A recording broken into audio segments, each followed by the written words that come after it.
చాలా సందర్భాల్లో మనిషి మారాలి అంటాము, మారాను అంటాడు. కానీ అసలు మార్పు అనేది ఏ పాయింట్లో వస్తుంది? అసలు మారుతారా నిజంగా? ఎలా తెలుసుకోవచ్చు? మార్పు అనేది కాన్స్టెంట్ అని నేను చాలాసార్లు చెప్తా. మార్పు మనిషికి అవసరము. చాలామంది ఒకటి యూజ్ చేస్తుంటారు, ఇంకేం మారతాడు, అవును, ఇంకేం మారుతుంది, ఇంత వచ్చింది ఏజ్, ఇక నేను మారలేను, నేను ఇంతే అంటుంటారు కదా. ఆ చేంజ్ కనుక నాలో రాలేదని అనుకోనియండి, సఫకేషన్, డిప్రెషన్, ఇవన్నీ. Being a life coach, I know the techniques to come out the trauma. అంటే మీకు ఇప్పుడు ఫర్ ఎగ్జాంపుల్ వేరే వాళ్ళకి ఆపోజిట్ నా పొజిషన్లో ఉన్న వాళ్ళకి నేను చెప్తా, TFCBT అనే టెక్నిక్ యూజ్ చేస్తాం, కాగ్నిటివ్ బిహేవియరల్ థెరపీ. అంటే నీకు ప్యూర్గా trauma focused therapy. What I underwent ట్రామాతో నేను స్లోగా నన్ను అప్లై చేసుకొని బయటకు వస్తున్నా.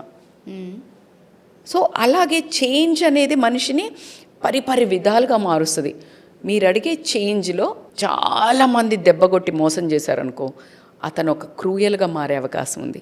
లేదు అంటే అత్యంత సెన్సిటివ్ అయిపోయి, డిప్రెషన్ అయిపోయి, సమాజానికి దూరంగా అయిపోయి, ఎందుకు పనికి రాకుండా, నమ్మకుండా, ట్రస్ట్ లేకుండా, ఆ డిస్ట్రస్ట్ అతని ఫ్యామిలీలో వైఫ్ని నమ్మకుండా, లేకపోతే హస్బెండ్ని నమ్మకుండా, ఎవరిని నమ్మకుండా, నమ్మాల్సిన వాళ్ళని కూడా నమ్మకుండా, రిలేషన్స్ను కోల్పోతూ అలా చేంజ్ అయ్యే అవకాశం ఉంది.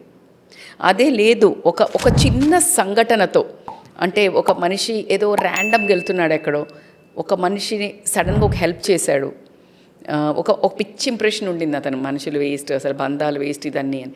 ఎవరో ఒక ర్యాండమ్గా ఒక ఫ్రెండ్ అయ్యి ఉండొచ్చు, ఒక మనిషి అయ్యి ఉండొచ్చు, అదే చుట్టాలలో అయ్యి ఉండొచ్చు, లేకపోతే ఒక వీడియో అయ్యి ఉండొచ్చు.